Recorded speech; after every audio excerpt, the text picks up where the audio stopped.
you are lonely. Even if you hide it well behind a smile or a busy schedule, you know there's an emptiness following you everywhere. It's not an occasional quiet night alone that you enjoy, but a deep, persistent ache that you can't shake. You can stand in the middle of a crowded street, surrounded by people, and still feel completely invisible. In quiet moments, that loneliness whispers in the back of your mind. It tells you that you don't really belong anywhere, that nobody truly sees you. It keeps you awake at 3 a.m., staring at the ceiling, wondering why you feel so empty. It's a voice that says, "You'll always be alone." And sometimes you almost believe it, whatever form it takes. Feeling isolated in a room full of people, drifting through your days without meaningful conversation, or holding back your true thoughts even among friends. Loneliness finds a way to seep into every corner of your life. It colors your morning commute and your evenings at home. It's the silent backdrop to everything, a constant sense that something vital is missing. And guess what? Ironically, you're not alone in feeling alone. Loneliness is like a quiet epidemic in our crowded cities, even if no one openly talks about it. The stranger next to you on the bus might be feeling just as invisible inside. The coworker who always says, "I'm fine," might be crying from loneliness at night. Feeling lonely doesn't mean you're broken. It means you're human. We humans are built to connect. Thousands of years ago, being separated from your tribe could mean life or death, and that ancient wiring still lives in you. Loneliness is like an alarm bell, a signal as natural as hunger or thirst, telling you that you need the company of others. It's not weakness or oddity. It's your biology trying to protect you by pushing you toward people. But in the modern world, that alarm can misfire. You might be physically safe in your apartment or walking through a city of millions, yet that old part of your brain still panics when you feel isolated. It doesn't care that there are no wild animals hunting you. It just knows something essential is missing. So it floods you with ache and anxiety, pushing you to seek connection, even if you're surrounded by people. We live in an age of hyperconnectivity, constant messages, social media, endless group chats. Ironically, none of it truly fills that void. You scroll through photos of everyone seeming so happy together, and it makes you feel even more isolated. You might text with people all day, yet still feel like no one really knows you. Surrounded by digital noise, you can somehow feel even more alone, and the mind can make it worse. It tells you stories about your loneliness that feel so real. You start to believe everyone else has somewhere to belong except you. You imagine that you'll always be on the outside looking in. These thoughts cut you deeply, and you suffer in advance, feeling rejected and isolated by scenarios that haven't even happened. Your mind can be cruel, painting your future in lonely shades that reality hasn't actually confirmed. So how do you cope with this emptiness? If you're like most people, you try to hide it. You pretend it's not there. Maybe you were taught to tough it out, or that needing others is a weakness. So you plaster on a smile and say you're okay. You fill your time with work, games, or endless scrolling. Anything to avoid sitting alone with that ache. Sometimes you even surround yourself with people in superficial ways, thinking that if you look busy and social, you won't feel so lonely. But deep down, that emptiness still quietly hums in the background of your life. But that strategy backfires. Every time you shove your loneliness down or run away from connecting, it only grows stronger in the dark. It's like feeding a stray creature at your door. Each time you avoid connection, you're leaving out scraps that make it come back bigger and hungrier. You also teach your mind a dangerous lesson. that maybe you can't handle real connection, that it's safer to stay isolated. So the next time an opportunity to reach out comes along, you feel even more afraid to take it. Bit by bit, loneliness tightens its grip, and your world shrinks further. And the loneliness doesn't actually go away just because you ignore it. It settles into you. Maybe you feel it as a heaviness in your chest when you see others laughing together, or a tightness in your throat when you want to say something but hold back. It can disguise itself as fatigue, irritability, or a dull sadness that you carry through each day. Living with that quiet emptiness humming in the background is exhausting, isn't it? Loneliness often tricks you by claiming it's protecting you. It whispers, "Better to be alone than to get hurt." If you never get close, no one can betray you, right? If you don't reach out, you can't be rejected. There's a strange comfort in that logic at first, a feeling of safety in avoiding potential pain. But what is that safety costing you?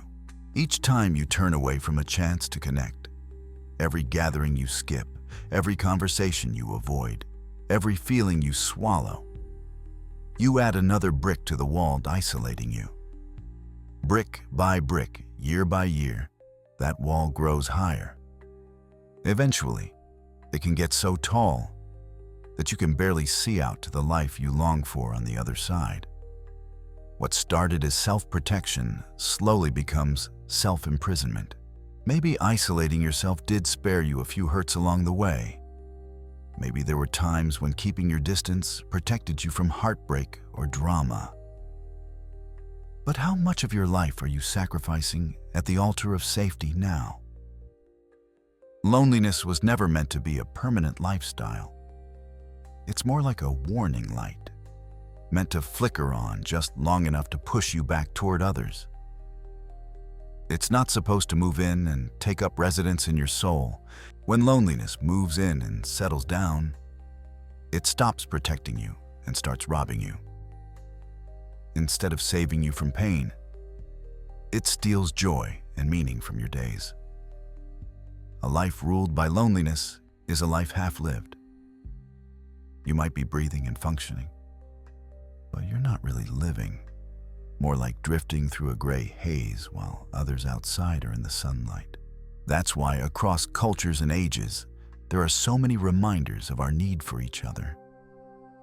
From the proverb, "No man is an island," to the value every religion places on love and community, people have long understood that isolation shrinks us.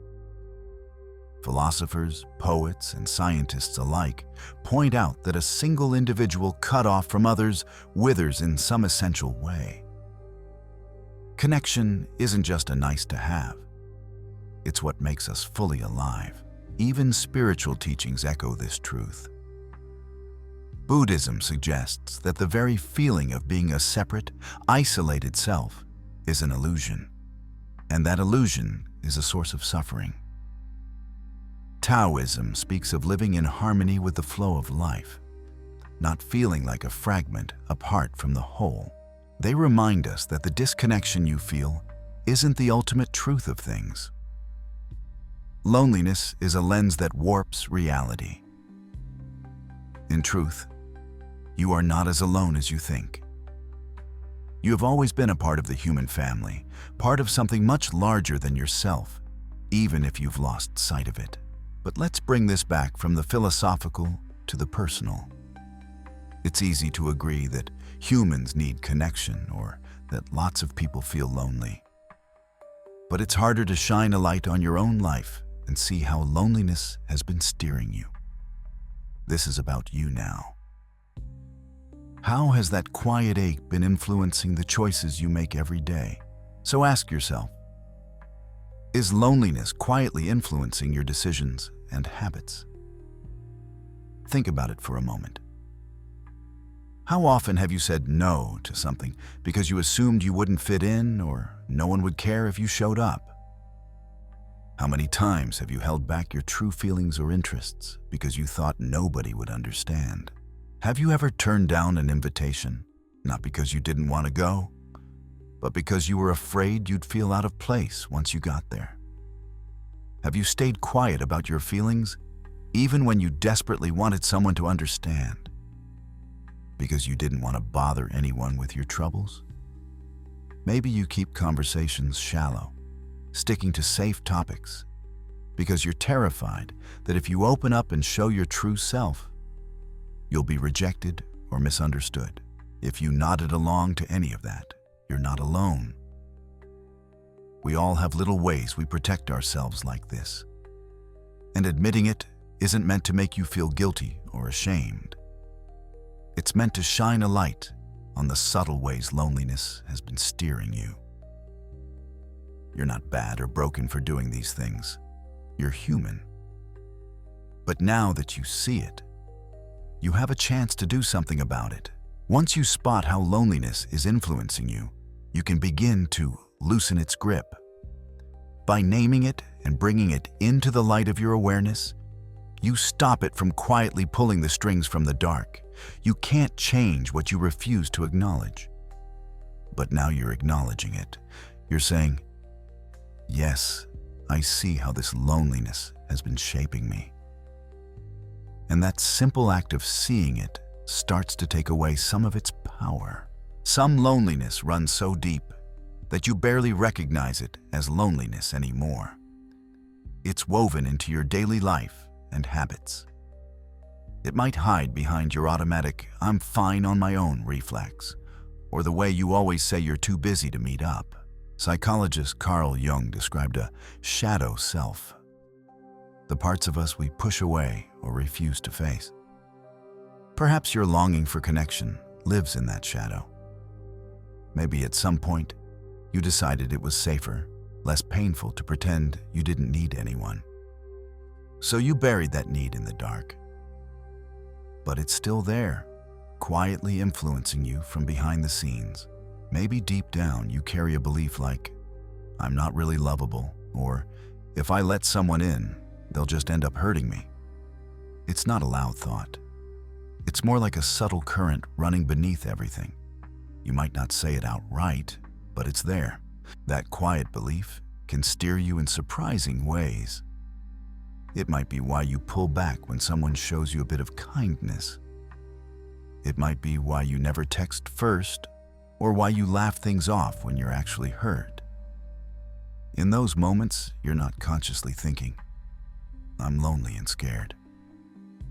But that hidden belief is whispering in the background, urging you to play it safe and avoid any chance of being hurt again. Every time you deny yourself an opportunity for connection, there's a cost. Maybe in the moment you feel relief, "Phew, I avoided that awkward situation." But later, a part of you hurts. A tiny voice inside asks, "Why didn't I just go? Why didn't I speak up?" Each instance seems small, but they add up. Little by little, those moments chip away at your hope and confidence. It's a slow, subtle pain you carry, knowing you left a piece of life unexplored. This isn't just a theoretical discussion, it's your life. It's time to take a hard, honest look at how loneliness has been calling the shots for you. Acknowledge that this isolation you've been living with isn't just a harmless side effect of circumstance. It's holding you back and it's hurting you deeply. Admitting this is not easy. It stings, achingly so. But in that sting is a kind of power. It's like finally noticing the chains that have quietly been wrapped around you. You can't break free of chains you refuse to see.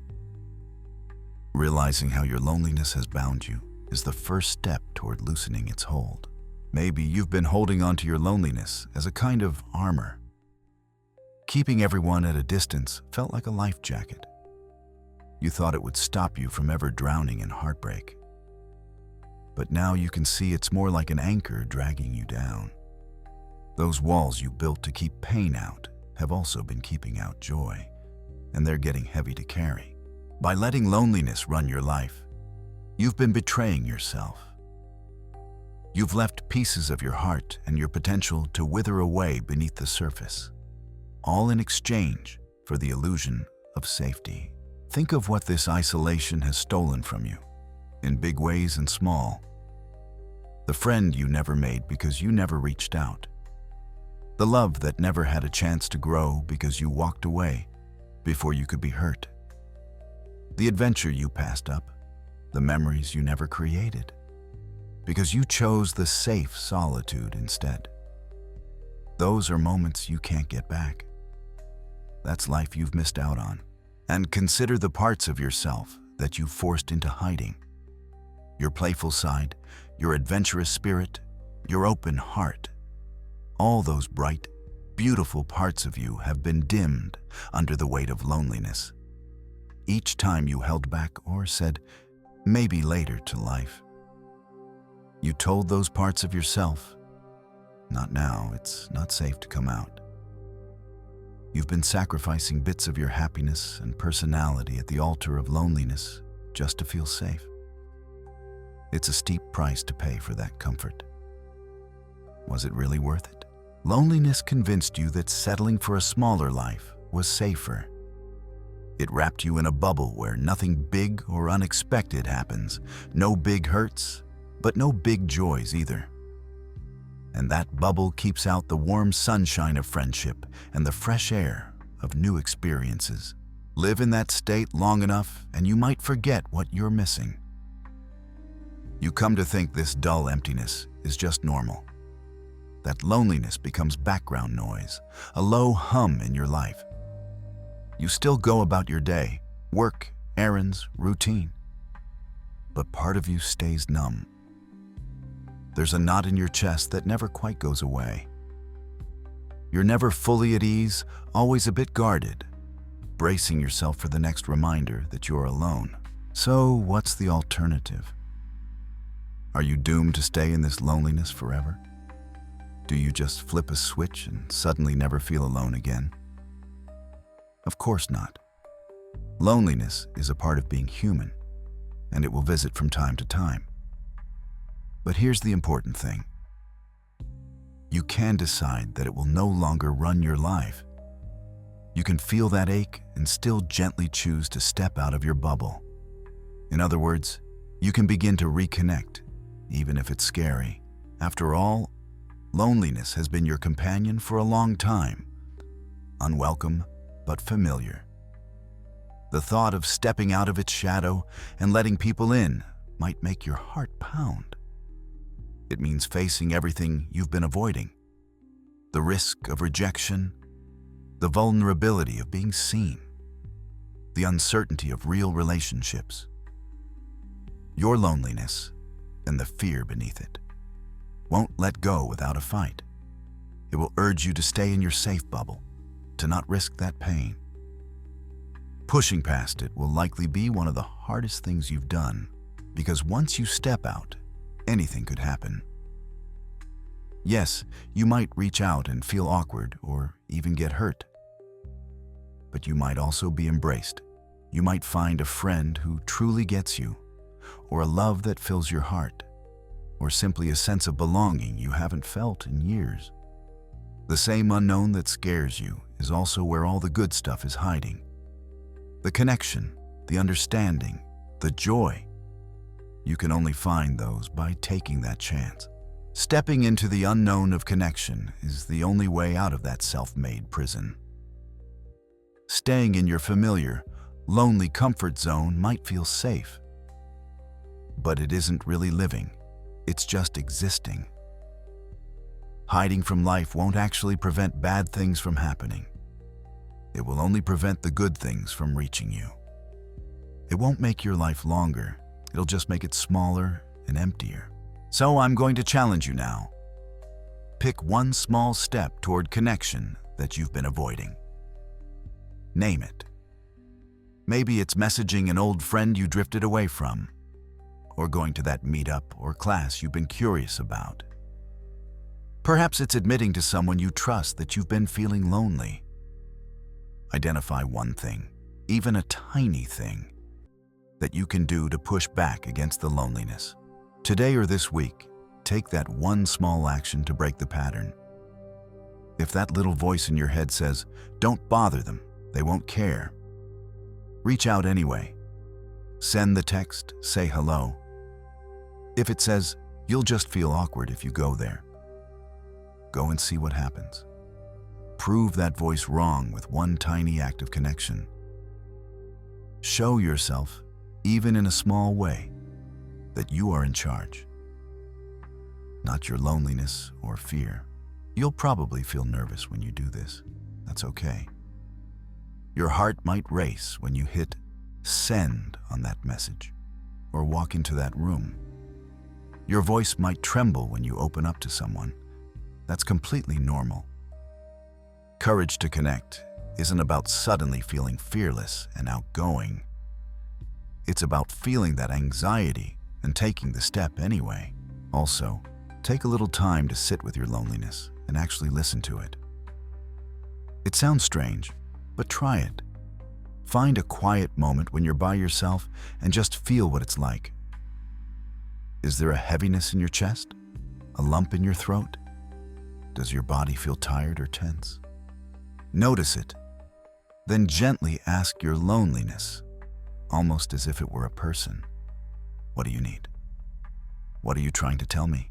You might discover something important. Maybe you'll sense that your loneliness is trying to protect you from being hurt like you were in the past. Maybe it's echoing the voice of an old rejection, a time you felt left out or abandoned. By shining a light on it, you may find that the dark story it's been telling you, that you're unlovable or that you'll always be alone, isn't the truth at all. It's just a wound that needs understanding and care. Knowing that takes some of its power away. Bringing your loneliness out into the open like this makes it less overwhelming. It's no longer a shapeless cloud in the dark. It becomes something you can understand and handle. You might see that your loneliness has been exaggerating how bad things really are, or that it's rooted in experiences that don't have to dictate your future. This awareness alone starts to loosen its grip on you.